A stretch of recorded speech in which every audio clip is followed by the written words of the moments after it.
Welcome to another episode of Women in Focus. We are in the beautiful Yale town. I always look at this place and I think, wow, people who live on the 8th floor or the 18th floor, it looks amazing. And our Woman in Focus today lives on the 8th floor. Later on, we'll show you some shots out of her huge big bay window. But why am I interviewing her? Her name is Shabnam Rezaei, and she is the owner of a company called Oznoz. And I've got a little write-up about it. And Oznoz provides bilingual stuff for kids. Amazing. And then they also have an animated arm called Big Bad Boo. So Shabnam is our Woman in Focus today. You're going to be going into the world of animation, kids, stories, and Shabnam's life. You're most welcome in our program. How are you doing? I'm doing wonderful. Thank you so much for having me, Sushma. It's an honor and a pleasure to be Well, here. thank you. What a lovely place you live in, huh? Yes, thank you. It's great. We love the view out of our apartment. How long have you been here? We've been here for about 3 years now. Yeah? Yeah. The building was being still built at that time? It's a fairly new building, but I think it's been around for about 10 years. Wow. Yeah. Now, you are not of South Asian descent, but you married a South Asian, right? Yes, I am by marriage, I'm Indian, but by birth, I'm Iranian. Wow. So where were you born? I was born in Tehran, in the capital city of Iran. Wow. And I was there until I was 10 years old. Mm-hmm. And then I moved to Vienna, Austria, when I was 10 years old. This was well into the Iran-Iraq war. Right. And the revolution that had happened in Iran. So why Austria? And did you go there with your parents? Yeah, Austria was sort of a neutral place. My Yes. parents wanted us to go to a nice neutral country where we could just focus on our education. Right. Paris seemed too politicized, and all the other European countries where my father had business didn't seem appropriate. Mm-hmm. Austria was just a beautiful country, very neutral. We went to a wonderful American international school there where kids were from all over the world. Right. And, everyone spoke at least 3 languages, and that was the environment I grew up in. So it was a wonderful place to be. So how many languages do you speak? I speak 5 languages. That's fantastic. Let's count them. Persian, English, German, French, and Spanish. No Gujarati? I speak a little Kachi, which is the dialect that my husband speaks. There's Smiley. Right. Yeah. And I understand a little Croatian. Right. Because in Vienna, my best friend was Croatian, and I grew up in her household with a grandmother. So. Oh, wow.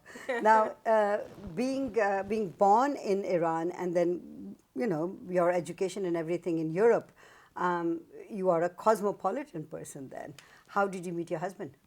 I met him at a Model UN conference at Harvard. He was attending UBC, Mm-hmm. and I was attending the University of Pennsylvania.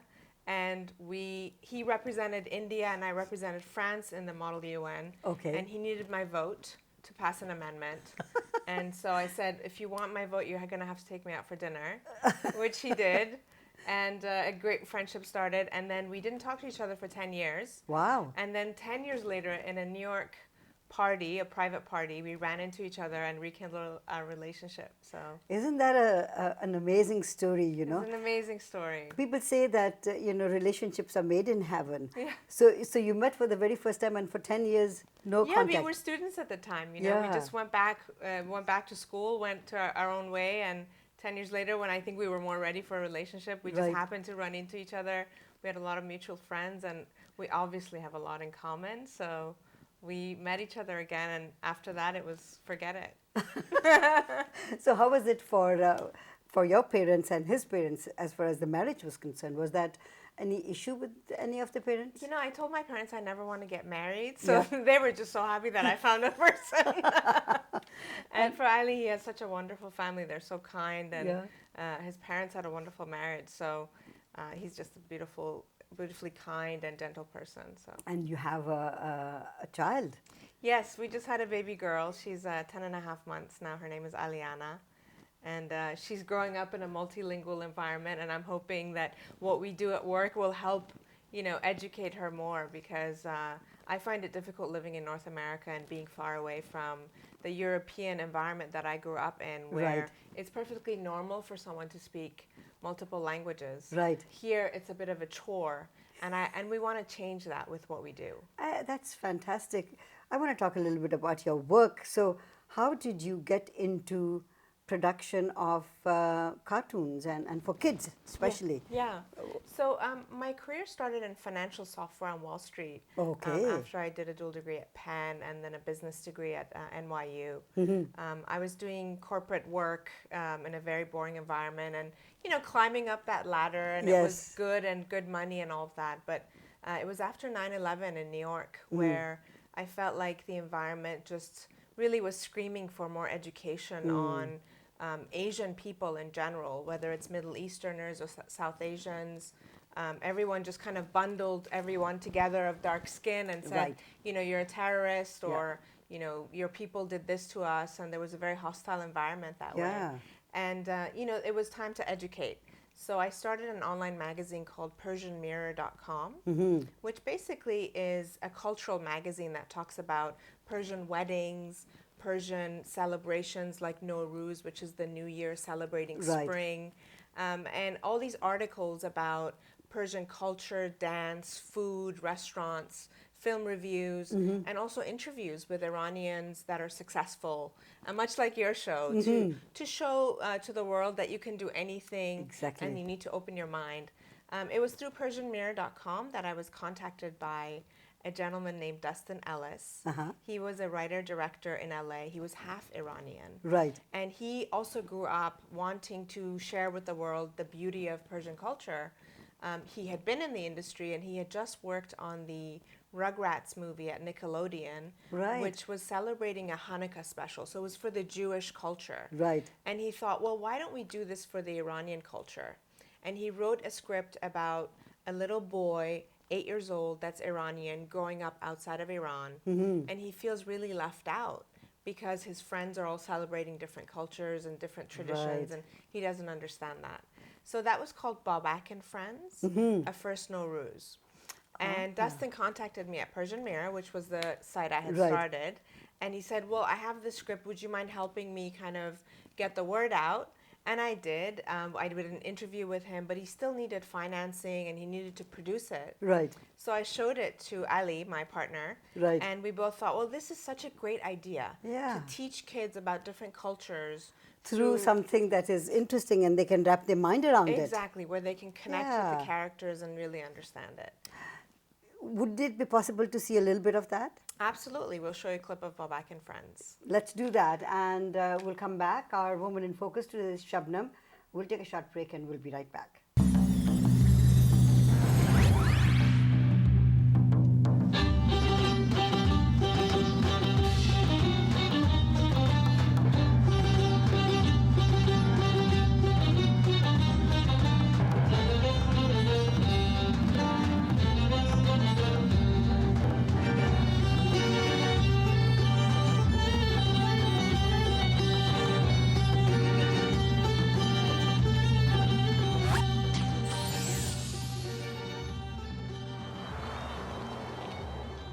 Hello. Hello. Who are you? I'm Nowruz.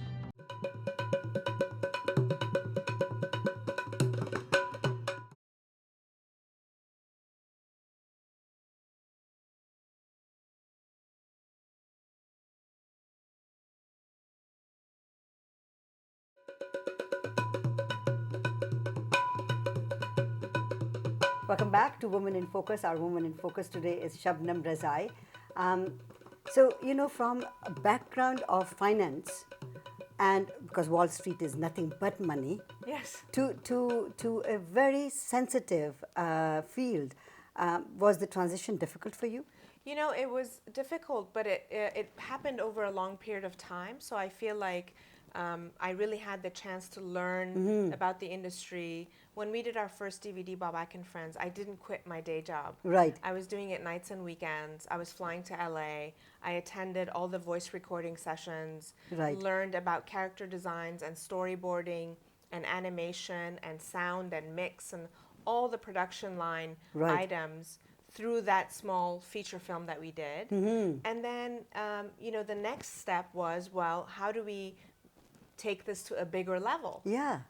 We competed in a business plan competition at NYU with this idea of teaching kids culture through entertainment. Right. Not just for Iranians, but for all cultures. Right. And so the idea was we won that competition, and they gave us about $50,000 of seed funding, Right. which helped with the business. And then the idea was, why don't we take Bobak, our first character, give him friends from other countries, Right. and reach a larger audience. Fantastic. So of that became Mixed Nuts, which is our second series. It's on television right now. It was on Shaw in Canada, on PBS in the United States. So how many languages do you do these programs in? Yeah, we typically will write and produce them in English. In English, okay. You know, because we're doing them in Vancouver. Right. And we have writers from all over Canada and all over the U.S. So everything is done in English locally. And then when we sell them to different stations, they will then dub it locally with How professional difficult is dubbers. it? How difficult is it to dub it from English? Because I guess when you're dubbing a film, you have to match the lip sync. They do right? the exact same thing. They Yeah. bring the footage into the voice record studio for, let's say in Germany, when they Right. dub it into German, they bring the footage into the studio and the actor watches the cartoon character and tries to match Right. and talk at the same time when the mouth is open. Okay. But these are professionals. I Of mean, course. this gets done every day, so it's very normal. Yeah. And they do it all the time. So Mixed Nuts, let's talk a little bit about Mixed. I like the name Mixed Nuts Yeah. itself. So that means it's kids of different culture that are Exactly. Pa- Yeah. It's kind participants of in like it. the school I grew up in Vienna, where Yeah. we had sort of the UN of children. Yes. We have Babak, who's from Iran. We have Jay, who's Korean. We have an Indian named Sanjay, who just arrived from India, and he's very Bollywood, and he brings us samosas to lunch, and he takes them out, and he's not afraid to be Yeah. who he is. Right. We have Damaris from Cuba and Adele from Austria. Yeah. And together they're friends in school, and every episode there's a different issue or different problem. My favorite episode is the food episode, Okay. where the kids bring different foods from around the world, and you get to familiarize yourself with this wonderful world cuisine. Right. So to write, okay, so your job is the concept. Yeah. And then Ali and I generally will create the concept, create the show. So we are credited as creators. We come up with the idea. Where does the show take place? Who are the main characters? What's the storyline? What's the hook that people want to keep coming back week after week? Right. Is it interesting enough? Yeah. And then we bring on our writers, story editor Randy Rogel, who's worked on all of our shows. He's fabulous. Yeah. And a lot of other people. I mean, to do our cartoons, we use about 140 people. Wow. To do animation. So So is it's it a all lot done- of creative minds. It's not just one or two people. No, of course not. Yeah. So is it now? I remember my son is interested in animation, and he was, of course, a comic book, artist. So he would draw Spider-Man, or he would draw, his characters. So that's all drawing by hand. So animation is moved on. I mean, as technology has improved, it's all done on computers now, isn't it? It is. We do most of our work on computers. We generally do the character designs by hand. Okay. So we would design, let's say, Shushma as Right. our new character in the new show. Yeah. We would draw you as a character. Right. And then it goes into the computer. Okay. We would break you down, the model, we call it. Right.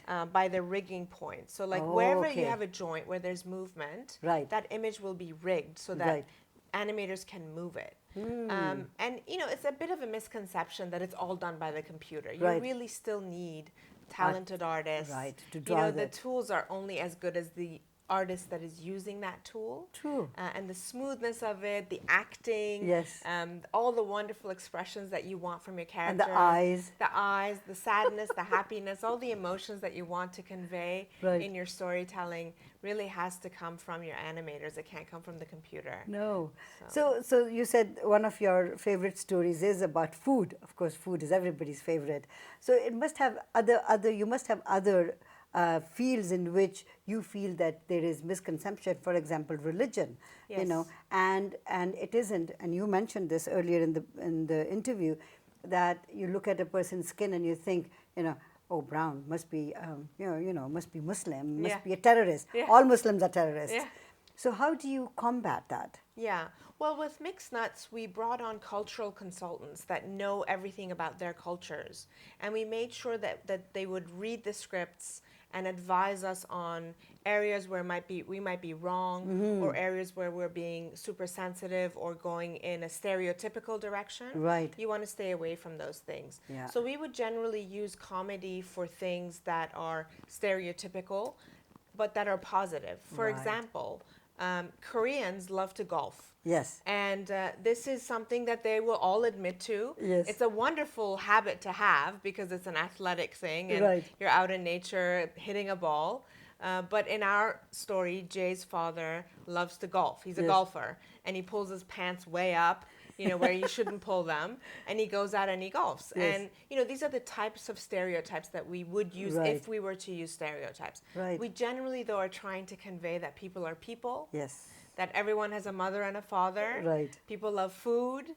People want a home. They want a good job. They want friends and family and love at the end of the day. And that's how similar we all are. I want to talk a little bit about what your company Oznoz wants to do in the future. But let's take a short break and get the program paid for. Okay. We'll be right back.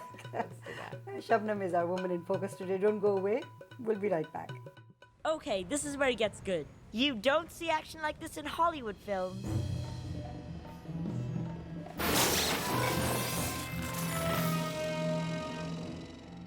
You will never marry my sister. Watch me, you sorry excuse for a man. I am coming for you, Didi. Diddy? Isn't her name Ronnie? Maybe she's related to P. Diddy. Diddy means sister in Hindi. Pay attention.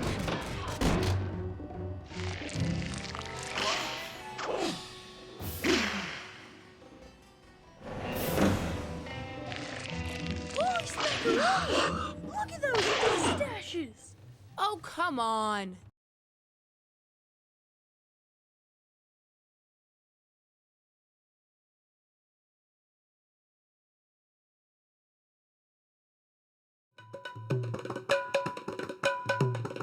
Welcome back to Women in Focus. Our woman in focus today is Shabnam Rezaei. Now, Shabnam, we were talking about Oznoz, your company. Yes. Mixed Nuts. I love that name. Now, to be able to bring stories into, the houses of people and kids to understand what you're talking about, do you rely on older stories and then bring new twist to them? Absolutely. That's one of the things we're doing right now with our new series, 1001 Nights. Oh, wow. Yeah, Alibaba. Alibaba, of course. Sinbad, Aladdin, they're all very famous characters. Yes. When I was a little girl, my dad would read me those stories. Yes. And at the end of it, he would say, well, we'll leave another one for tomorrow. Right. And you'd wait for that. Exactly right. And that's what the main character, Shahzad, did in the Yes. original tale, which is that the king wanted to behead her, and she would tell stories Yes. and leave the ending off and tell the rest of it the next day. So that you could live another day. Exactly. Of course, in our version, it's a child-friendly family version, Yeah. but Shahzad is still our hero, and she comes in and she tells a story, whether it's Sinbad or stories about genies. There's so many stories that have never been animated. Right. The famous one that everyone knows is Aladdin that Yes. Disney did. But they took bits and pieces from the books and just did a feature film. We are taking advantage of Shahzad the storyteller as a framing of the story. Wow. We've introduced the Persian palace where the king resides with the two kids, Yes. Donyazad and Shahzaman. And Shahzad the princess tells stories every day to resolve the issues at court. Right. So maybe the kids are fighting and she says, you really need to learn how to share, Yeah. because Sinbad didn't want to share and it really got him into trouble. You want to know why? Here's a story. Oh, okay. And so she goes into a story for every episode. It's been really well received. The show is on Teletoon right now Right. at 11:05 every day, Monday through Friday. Fantastic. It's also on CBC Radio-Canada for the French-speaking community, and that's on Saturdays and Sunday mornings at 8:45 a.m. We also have it in about 60 other countries. Wow. And 15 languages right now. So we're hoping to do a little bit more damage with the show in the next couple of years. We finished 2 seasons in our studio here in Yaletown. Yeah. We have a fabulous cast and crew.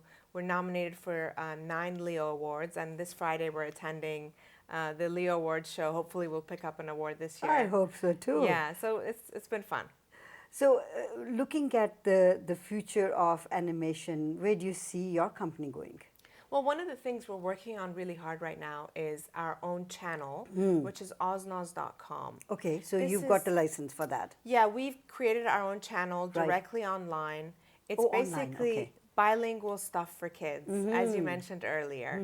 We have books and DVDs and dictionaries in 9 languages. Right. We also have an on-demand video platform Okay. where we are exclusively streaming Sesame Street in 9 languages. So Sesame Street in Mandarin and Korean and Japanese. We are also doing it in Hindi and Gujarati and Punjabi in the next year. Wow. And Urdu as well. We have some of the most fabulous properties from India that we're just bringing in. One of them is called Chota Beam. Yes. It's an original program from Cartoon Network in India. It's the most popular show in India right now. So we have that on our channel in Hindi and English, and lots of other properties. So what we've done is we've gone around to all the great television stations around the world and taken their content in multiple languages, because we really believe that in North America, in particular, US and Canada, that the population is going to be more and more bilingual or trilingual. You couldn't be, far from the truth, because we just did a survey, and by 2030, the population of Canada will be 45% people born outside of Canada. Wow. Well, Yeah. I'm really glad to hear that, because maybe we'll be around You and will maybe be. our business will be successful. Who You knows? certainly will be, because this is the only country where we've got negative birth rate growth, because we'll always need people coming from outside to have the aging population being looked after. Right. So the trend really is South Asia at the moment, and so a lot of people coming from the Indian subcontinent. That's So fantastic. yeah, your company is going to be up there. Yeah. Well, thank you very much for taking time. Your field is so huge. We could talk and talk and talk, and the program would never finish. That's right. That's right. So I wish you all the best in the future, and hopefully we'll be able to show a few clips of your upcoming programs, Absolutely. especially 1001. That was Yes. my favorite when I was growing up. Did you read it? I did. Yeah, it's a beautiful set of stories. It certainly is. There's one that I think you should look into and maybe modify it. It's called The King and the Corpse. It's an amazing story, same kind as you mentioned with 1001. That sounds like a fun story. Maybe we'll do that next season. I think you should And you do it. can guest star in that episode. What do you think about that? I love that. Shabnam, thank you so much. Thank you so much for having me. Shabnam Rezaei has been our Woman in Focus today. Don't go away. We'll be right back. Everybody get in here! It's worth millions! I wonder why I didn't see it on the map. Nobody steals from me. I'm gonna kick his assad! This means war! I hear your pies are a bit